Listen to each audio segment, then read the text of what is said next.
Albert Bernard nous dit « C'était à l'origine une partie de chemin de ronde. Ces maisons, du côté nord, avaient leur façade sud adossées aux murailles. Au bout de la rue, le puits des 13, les 3, ce serait l'origine du nom de la rue, desservait la rue et les 2 suivantes. Des bâtiments utilitaires la bordent d'abord et les maisons y sont assez modestes. Sur la façade de plusieurs maisons, on distingue nettement l'aménagement au rez-de-chaussée d'anciennes larges ouvertures de remises ou d'ateliers ayant été utilisées plus tard pour les intégrer au logement initialement situé au premier étage. C'est le cas au numéro 8 et probablement 7. Signe d'ancienneté au numéro 5, la porte est encadrée par des pieds droits chanfreinés, porteurs de coussinets, qui sont caractéristiques des constructions du XIIIe siècle, commande Benjamin Saint-Jean-Vitus dans sa thèse sur l'abbaye et la ville de Tournu. En arrivant vers la rue principale, les maisons prennent un peu plus d'ampleur et sont plus hautes. Le logis du Raisin, haut de 3 étages, possède une curieuse cheminée extérieure. On retrouve plus loin la disposition déjà observée dans la rue des Étriers de maisons dont le rez-de-chaussée était consacré à l'activité des propriétaires, grandes pièces commerciales, ateliers ou remises et appartements à l'étage. Mais il y a aussi beaucoup de maisons étroites avec une fenêtre à l'étage et un rez-de-chaussée sur une cave. Dans certaines maisons, on a reculé la façade pour mieux éclairer. Dans d'autres, on a rendu l'accès plus pratique en mettant le rez-de-chaussée en retrait. La distribution parcimonieuse de la lumière du soleil n'empêche pas les habitants actuels d'enjoliver leur cadre de vie avec de la verdure et des fleurs. Au sommet de la rue, le numéro 22 garde une ouverture ancienne. La convivialité n'est pas absente. Ces bancs en sont témoins lorsque les beaux jours sont là. À l'angle, la maison a une allure moderne, mais elle est ornée de pierres percées, symboles, semble-t-il, prestigieux, qui sont restés en place.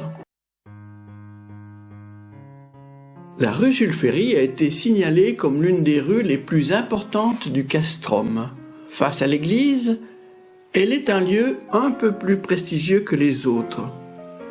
Bien sûr, la plupart des façades ont été transformées pour répondre aux besoins nouveaux de ses habitants. Cependant, certaines, parfois, ont conservé des détails discrets restés depuis le XIVe siècle où ce quartier a connu pour la construction une période très active, selon l'archéologue Benjamin Saint-Jean-Vitus.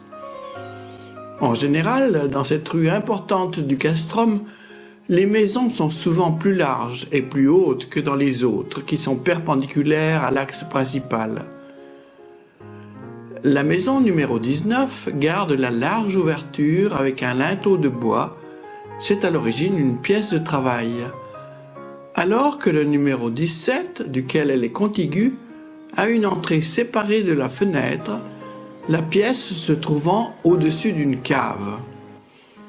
On remarque aussi la présence de pierres trouées, signalées ailleurs à Tournu, sur la maison numéro 10. C'est la seule de la rue dont la façade ait été entièrement décrépie, ce qui permet de voir combien elle a été remaniée. L'ouverture en anse de panier est proche de celle des échoppes des XVIIe et XVIIIe siècles. Au numéro 9, la porte conserve un pied droit en place qui est sommé d'un coussinet dont le ressaut est mouluré de 2 tores en encorbellement. Ce serait un des restes peu visibles de la période faste du XIVe siècle qui vit le développement des constructions des maisons de la rue, dit l'archéologue. Ces ouvertures en hauteur sont soulignées de moulures en creux ou cavets. Là encore sont conservées les pierres trouées. À cet endroit de la rue, La façade des maisons a tendance à s'élargir, comme on peut le constater dans les deux maisons suivantes, témoignant d'activités commerciales ou artisanales importantes. Les immeubles numéros 7 et 5 marquent un retrait par rapport à la maison numéro 3 qui se trouve à l'est. Sur l'angle, on peut voir l'arrachement de l'ancien mur et en dessous les pieds droits d'anciennes portes. La maison numéro 4 bis, la porte latérale n'a plus son linteau d'origine, mais garde ses deux pieds droits à coussinets, soulignés chacun d'un double ressaut mouluré en V, dit Benjamin Saint-Jean-Vitus. Le décrépissage de cette façade permettrait peut-être de découvrir d'autres restes intéressants. La maison numéro 4 n'a pas de signe d'ancienneté. Elle s'étale largement et son grand portail central montre sa vocation commerciale, tandis que les appartements bénéficient de grandes baies modernes. Dans la façade du numéro 2 de cette rue, les deux fenêtres à encadrement chanfreiné avec traces de meneaux pour l'une, à l'angle du 38 de la rue Désiré-Mativet et à l'ouest de la cage d'escalier, ne sont que des remontages dans une façade du XVe siècle, constate Benjamin Saint-Jean-Vitus. C'est aussi la date attribuée par Charles Dard. Cette grosse maison de style gothique, au coin nord-ouest de la rue Mativet et de la rue Jules Ferry, possède un arc en accolade qui surmonte son entrée. L'escalier à vis est en encorbellement sur la rue Jules Ferry. Ces petites ouvertures sont encadrées de moulures reposant sur des bases prismatiques. Cette maison avançait beaucoup sur la rue et gênait la circulation, ce qui entraîna la destruction de la partie avant. Mais il y a quelques années, lors de la réfection de la chaussée, on s'aperçut qu'une grande cave avait subsisté en dessous, dont la voûte n'était pas assez solide pour supporter sans risque les véhicules qui pouvaient circuler au-dessus. Elle fut donc comblée avec du sable pour éviter son effondrement.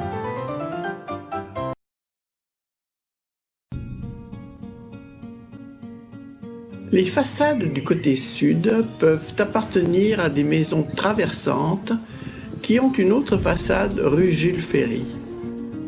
Mais dans l'ensemble, nous revoilà dans un univers modeste et industrieux avec de petites maisons.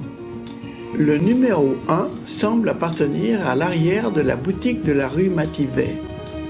La fenêtre carrelée de verre n'annonce guère une pièce d'appartement. Le garage qui suit, non numéroté, semble appartenir au même ensemble. Ceux qui habitaient cette rue ne disposaient pas forcément de la grande pièce du rez-de-chaussée pour y travailler. Dans ce cas, ils n'exerçaient pas sur place, obligés de louer leurs bras de manière régulière ou non. Mais la rue s'aère et s'élargit tout à coup. Des espaces non bâtis apparaissent, courts ou jardinets. C'est le cas du petit bâtiment numéro 10, actuellement simple garage, qui est entouré d'un petit jardin et qui rejoint une maison de la rue Blanche. La maison numéro 11 conserve à l'étage une jolie baie géminée sur un linteau droit, nous dit Benjamin Saint-Jean-Vitus. Tandis qu'une cour s'ouvre au numéro 12, rare privilège dans l'espace de l'ancien castrum. Au numéro 15, un petit blason attire notre attention, portant les initiales PL avec la date de 1678. Il se trouve sur la maison dans laquelle résida le dernier curé de Tournu qui put exercer un ministère pendant la Révolution, Nicolas Nicolas. Vue de la partie ouest, la rue présente un caractère plus souriant, accentué par le goût des résidents actuels pour le fleurissement de leur ancienne maison à la belle saison.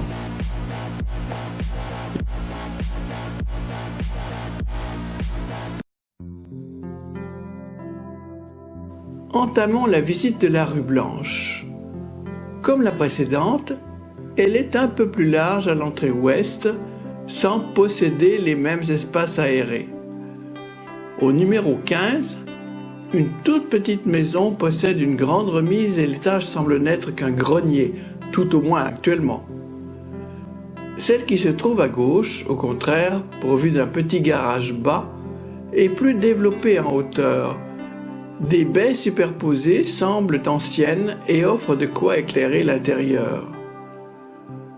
De l'autre côté, une courette dessert une maison dont l'encorbellement semble soutenu de manière bien précaire.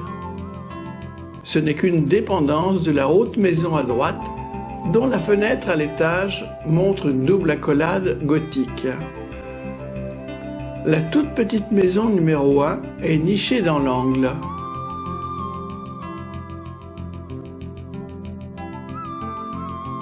L'ensemble des maisons côté sud de la rue a dû être reculé, car juste au débouché sur la rue Mativet, une grosse maison rétrécit le passage. Si bien qu'on a dû protéger le bas des murs par des chasse-trous qui étaient destinés à écarter les véhicules trop larges. Cette rue doit son nom plus au débit de boissons qu'à un handicap qui aurait pu affecter ses habitants.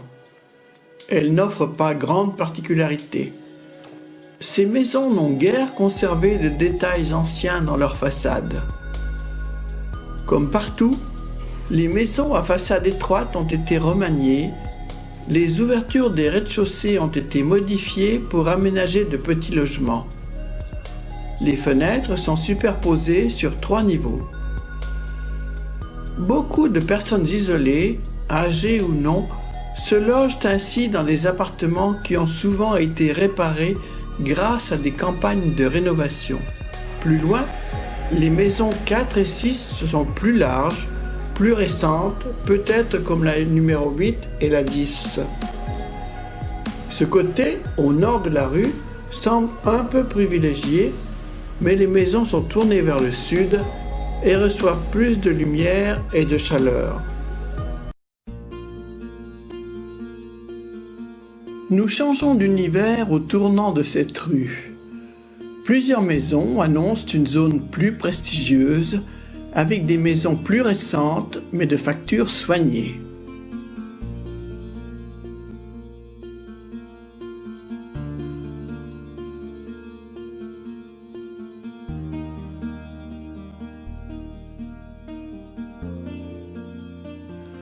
Telle la haute maison numéro 9, dont la façade annonce qu'elle était une résidence et non un lieu de travail. Les fenêtres sont encadrées de pierres de taille. Un double cordon sépare le rez-de-chaussée de l'étage. Un autre, soutenu par 4 corbeaux à volutes de feuillage, sépare le premier du second étage et un rebord de pierre vient protéger les poutres du toit. Mais le numéro 6 en impose encore plus. Cet hôtel, belle construction, soignée mais sévère, du XIXe siècle, fut édifié par Jean Bonaventure Boudier, avocat et procureur du roi à Mâcon, nous apprend Charles Dard. Il fut aussi maire de la ville et conseiller général du canton. Les seuls ornements de cette façade, où ne s'alignent pas moins de 6 fenêtres au premier étage, sont la moulure qui parcourt la façade et les rebords des fenêtres, moulurés également. La grosse maison qui fait le coin est plus vieille, mais maintes fois remaniée. Au milieu de fenêtres récentes apparaissent encore les encadrements plus anciens qui ont été bouchés. C'est devant cette maison que se trouve la pompe monumentale du 19e qui a donné son nom à la rue. L'approvisionnement en eau était l'un des principaux problèmes de l'urbanisme jusqu'à l'adduction d'eau généralisée dans tous les appartements.